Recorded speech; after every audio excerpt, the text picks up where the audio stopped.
and we are colonizing Mars. Now, Mars is a big red rocky planet that is farther away from the sun than Earth is. It is also smaller. So the first thing we had to decide is where to land. Landing is a very difficult place to decide because as we have to take many things into consideration. And we need to be near the equator, we need it to be flat, and the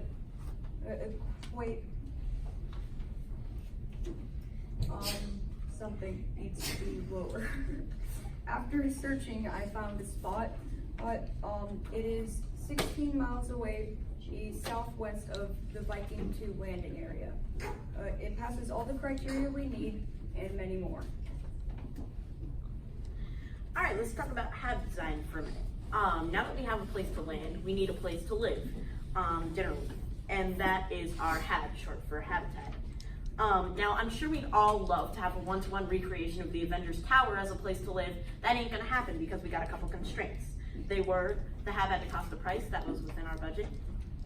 It had to have enough space to fit 5 people. It had to have 100 square meters of space for every single colonist. And it had to be made of only squares, rectangles, and triangles. And after, I believe, an accumulated time of 5 hours of work, this is our hab. Now, I can't see it that well, but this is basically a generalized overview of our hab. All the greenhouse space is right here. Then we have little individual rooms. And yeah. Okay, so making our model of the hab was it was hard because the paper that we were working with to make our little hab was really hard to work with because each little square that we had to use was 2 millimeters for every meter that is showing for our hab. It took us several times because our hab design drawing wasn't exactly perfect, but first it was too big and it was all separated and we couldn't completely understand it. Then when it finally was together, it was too big and it was out of our budget range. Finally, we made it to the perfect size and third time's the charm, so we finally did it. Now, funding acquired and used. We acquired funding by getting missions completed, turning our assignments, and getting some bonuses from turning them in on time. And over the 6 weeks of trying to colonize Mars, we have accumulated $117,650. Now, $91,000 of that was directed towards funding our greenhouse and also our hab altogether. So all costs aside, we still have some money left over, and we have not a plan to figure out what to do with it. So how will we breathe? Breathing is a very big part of living on Mars because you can't really just take off your helmet and expect to survive. So what we needed was a ventilation system that would measure the oxygen in the hab and the oxygen in the greenhouse. So it would measure if it was too high or too low. It would pump oxygen in when it was too low, and it would take whatever was taken out, and it would use that because it would usually be mostly carbon dioxide or something else that isn't oxygen, and it would save that in case the oxygen levels were too high. Then it would pump that in. And so we had a certain number of vents in every single room.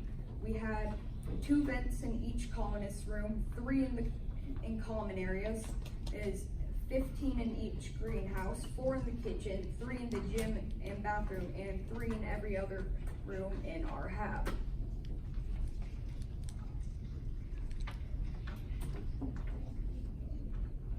Now, our greenhouse was going to be split because the plants that we are growing need to have specific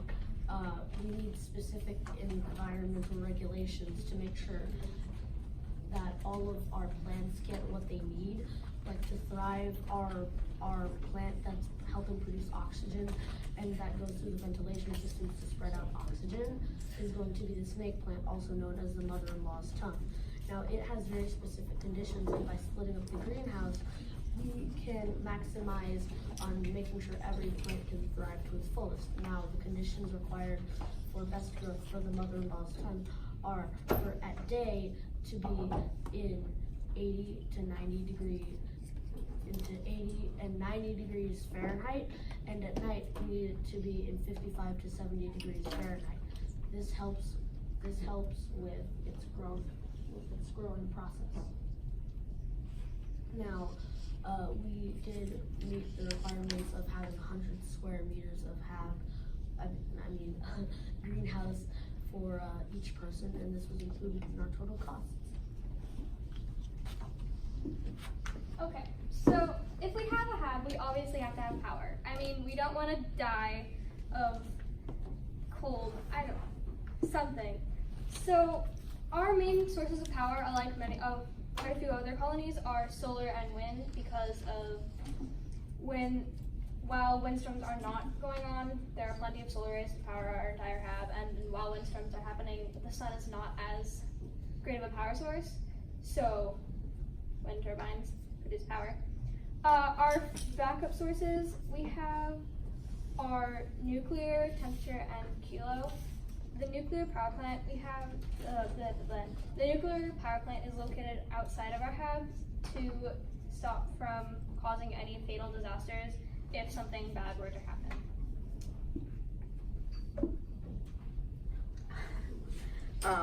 Alright, let's talk about trash for a minute.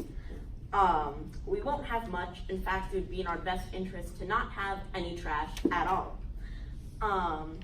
Now, there are many things we can recycle, like plastic containers, old clothing, paper, and food scraps. Paper can be re-bleached.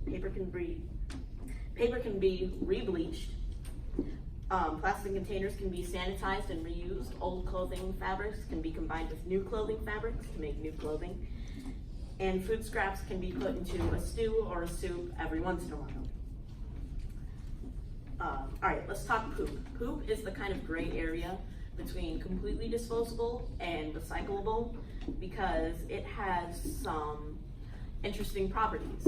Now, we can use a certain machine that Lucas will talk about in a second to extract valuable resources for that poop. Now the BWEE that we like to shorten to WE, and it stands for Biomachine for Waste Entity Extraction. Now that means it recycles the bacteria and extracts them from our poop, and we can just discard the lifeless poop and keep the bacteria for reusing as fertilizer. Alright, and we'll get to where the lifeless poop will go in a second. Now, there are some things that can have to be just completely disposed of. Dangerous chemicals and broken machinery cannot be recycled at all. So once a year or month, depending on how it goes, we'll put all the trash into a vessel and launch it out into space. It's not our problem anymore.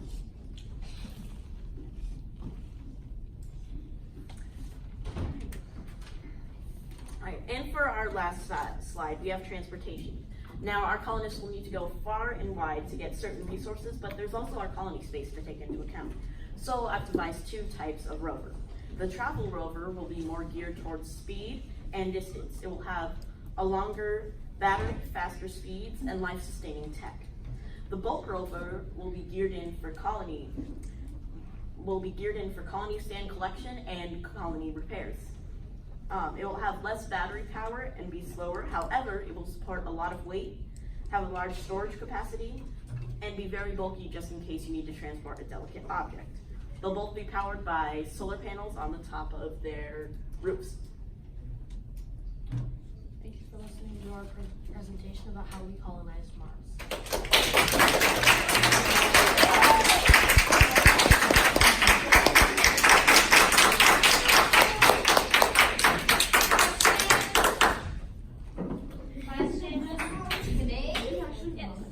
What was the most difficult part of this whole project for you? I think the most difficult part was making the hab.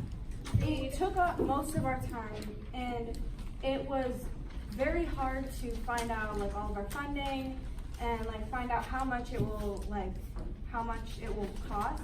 And like I said, it took us 3 tries to finally get it right. And we saved lots of space by making it smaller and stuff, and there'll only be 2 bedrooms. So Maya and I will be sharing a room, and the guys will be sharing a room. Hannah? How do you guys get your name? We got our name because the largest volcano in the solar system is on Mars. It's called Olympus Mons, but we wanted to shorten it and make it Project Olympus. It's Mars related. Yes. You guys have some great detail in here, including the number of vents per room. What was the criteria for selecting the vents? How many? Well, the criteria was we didn't want there to be too much because we didn't want the oxygen or carbon dioxide to be oversaturated, and we wanted a few in places where there would be a lot of gases other than oxygen, like smoke and steam. It's like in the kitchen, so we put a few extra vents in there. And usually we would put an extra vent or 2 in certain areas because if they smell bad, like the bathroom, or just rock areas of the kitchen, like the fridge. Okay, thank you. Are you guys gonna plan on doing anything fun on Mars? Probably, because we have a common room where we can all just get together, play games, just hang out, and talk about like what's going on with us, or just like be friends. You know, hang out, play Mario Kart, stuff like that. Play board They games. wouldn't. Oh, yes, I will. What? Let's not Okay. start this. Do that on Mars. Okay, any other questions? Yay!